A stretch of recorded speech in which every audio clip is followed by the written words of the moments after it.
उद्यापासून राज्याच्या अर्थसंकल्पीय अधिवेशनाला होणार सुरुवात। अधिवेशनाच्या पूर्वसंध्येला आयोजित चहापानाला विरोधक हजर राहणार का याकडे लक्ष।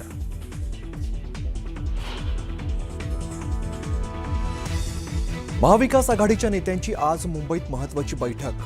मवियाच्या बैठकीत अधिवेशनातील रणनीतीवरती होणार चर्चा।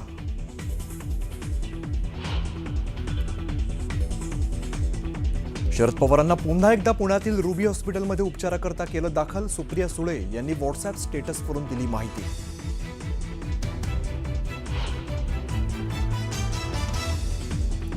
भिगवणमधील घटनेच्या निषेधार्थ उद्या सकल हिंदू समाजाच्या वतीने बारामती, दौंड, इंदापूर बंदची हाक।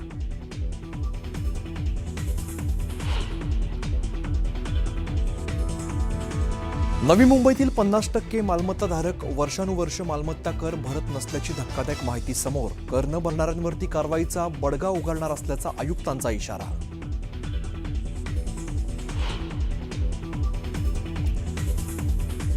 मुंबईतील घाटकोपर आर-सिटी मॉलजवळच्या मेट्रो 4च्या खांबाला गेले तडे। मेट्रो कामाच्या दर्जाबाबत प्रश्न उपस्थित।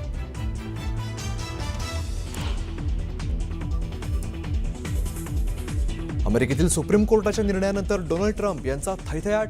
ग्लोबल टॅरिफ 10%वरून केलं थेट 15%।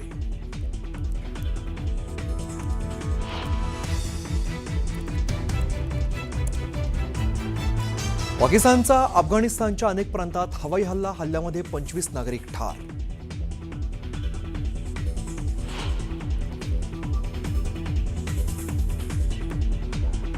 T20 वर्ल्ड कपच्या सुपर 8मध्ये आज भारताची दक्षिण आफ्रिकेसोबत लढत। अहमदाबादमध्ये खेळला जाणार सामना।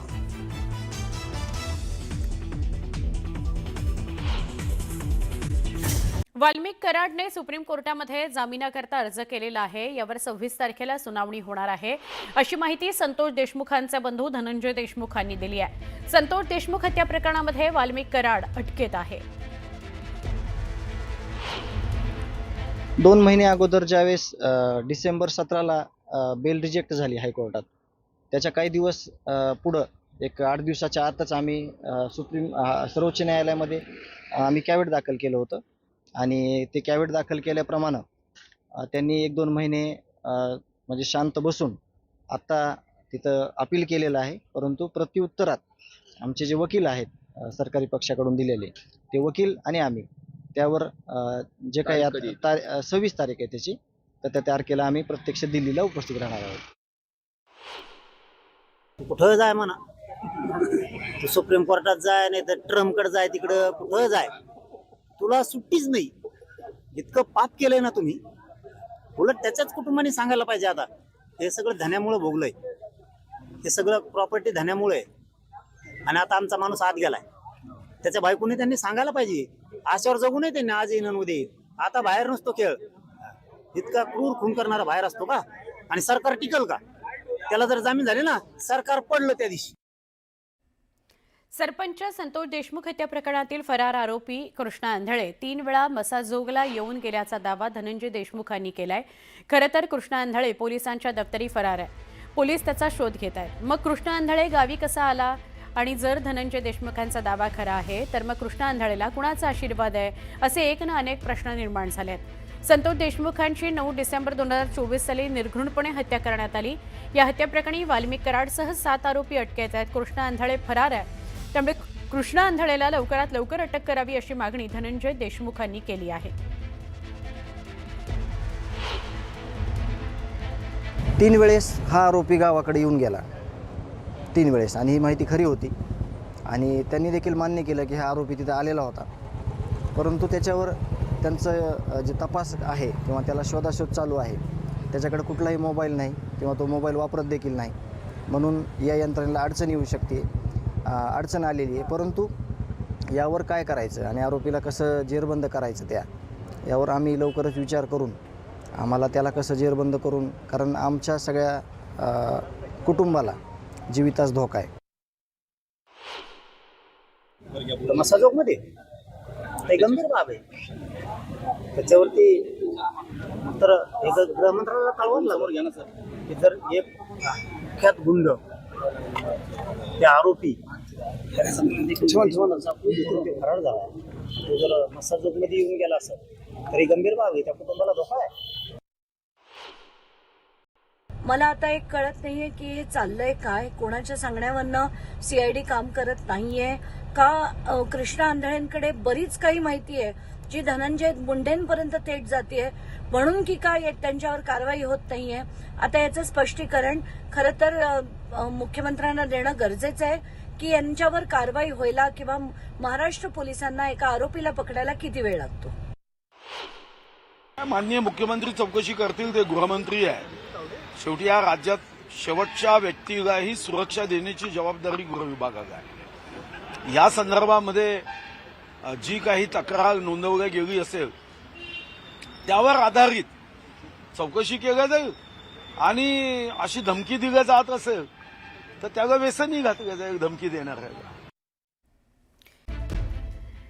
बीडच्या परळीतील व्यापारी महादेव मुंडे हत्या प्रकरणासंदर्भातली बातमी आहे.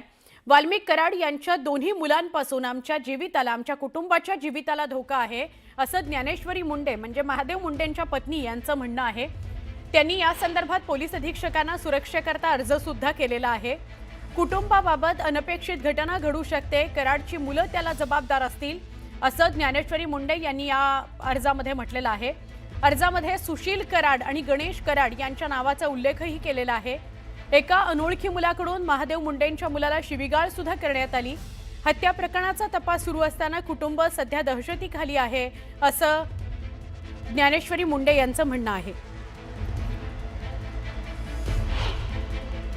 की आम्हाला ह्या परिवारापासून धोका होऊ शकतो वाल्मिक कराडच्या, म्हणून आम्ही एसपी सरांना त्या बाबतीत पत्र दिलं आणि त्यामध्येच तो प्रकार घडून गेला. माझ्या मुलाला एका अनोळखी व्यक्तीनं म्हणजे मुलाने आडून माझ्या मुलाला शिवीगाळ करून त्याच्या हातातल्या कडा फेकून मारलं.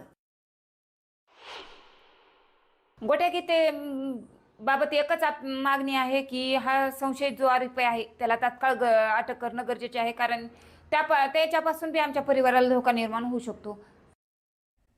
शरद पवार यांना पुन्हा एकदा पुण्यातल्या रुबी हॉस्पिटलमध्ये उपचाराकरता दाखल करण्यात आलंय. खासदार सुप्रिया सुळे यांनी व्हॉट्सअप स्टेटसवरून ही माहिती दिलेली आहे. आमचे प्रतिनिधी अभिजित पोते यांना विचारूया. अभिजित, काय अपडेट? नक्कीच सुवर्ण, आपण पाहतोय की गेल्या काही दिवसात शरद पवारांची तब्येत जी आहे ती खालावली होती आणि बारामतीवरून थेट त्यांना रुबी रुग्णालय, रुबी हॉल क्लिनिक जे आहे पुण्यातलं, त्या रुग्णालयात दाखल करण्यात आलं होतं. खोकल्याचा त्रास शरद पवारांना त्यावेळी झाला होता. श्वास घेण्यासाठी थोडीशी अडचण येत होती अशी देखील माहिती त्यावेळी डॉक्टरांनी दिली होती. पण त्यानंतर जवळपास 5 ते 6 दिवसानंतर त्यांना डिस्चार्ज जो आहे तो रुग्णालयातून देण्यात आला होता आणि त्यानंतर शरद पवार पुण्यातल्या मोदी बागेत खरं तर निवासस्थानी होते. दररोज रुटीन चेकअप डॉक्टरांकडून शरद पवारांचं केलं जायचं, पण आज सकाळपासून पुन्हा त्यांना थोडंसं अस्वस्थ वाटायला लागले, खोकल्याचा त्रास पुन्हा जाणवू लागला आणि आज रुटीन चेकअपसाठी ते रुबी हॉल क्लिनिकमध्ये बरोबर 8:45 वाजता जे आहे ते आले होते. आणि आता त्यानंतर सुप्रिया सुळेंनी स्टेटस टाकत व्हॉट्सअपला ही माहिती दिली की शरद पवारांना आज पुन्हा रुबी हॉल रुग्णालय, रुबी हॉल क्लिनिकमध्ये ऍडमिट करण्यात येते, उपचारासाठी दाखल करण्यात येते. आता शरद पवारांची प्रकृती उत्तम असल्याचं देखील डॉक्टर आणि त्यांच्या जवळच्या नातेवाईकांकडून सांगितलं जाते. शरद पवारांना केवळ खोकल्याचा आणि थोडासा दम्याचा त्रास होतोय. रुटीन चेकअपसाठी शरद पवार पुण्यातल्या रुबी रुग्णालयात आले होते. खरं तर आज किंवा उद्या ते मुंबईला देखील परतणार होते, पण पुन्हा शरद पवारांना खोकल्याचा थोडा त्रास असल्यामुळे त्यांना पुन्हा एकदा आता रुबी हॉल रुग्णालयात दाखल करण्यात येते, ऍडमिट करण्यात येते. थोड्याच वेळात डॉक्टरांकडून अपडेट माहिती जी आहे ती त्यांच्या तब्येतीबद्दल मिळेल. पण आता तरी शरद पवारांची प्रकृती उत्तम आहे. केवळ रुटीन चेकअपसाठी आले असता त्यांना थोडा खोकल्याचा त्रास जाणवला आणि त्यानंतर त्यांना रुग्णालयात जे आहे ते दाखल करण्यात येते. सुवर्ण, नक्की. धन्यवाद अभिजित, माहिती दिल्याबद्दल.